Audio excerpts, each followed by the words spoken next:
How to fix 0x00000002 device underscore view underscore not underscore busy blue error on Windows 1.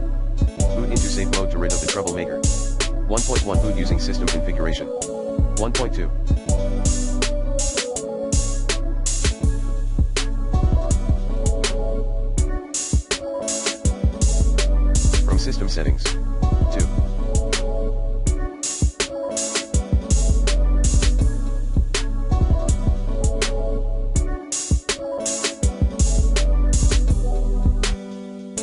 Update your new hardware driver using the recommended Avast driver updater in this video guide. 3.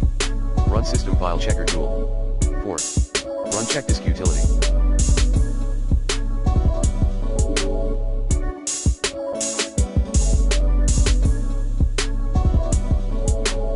Command, chkpskc/F5. Install Windows.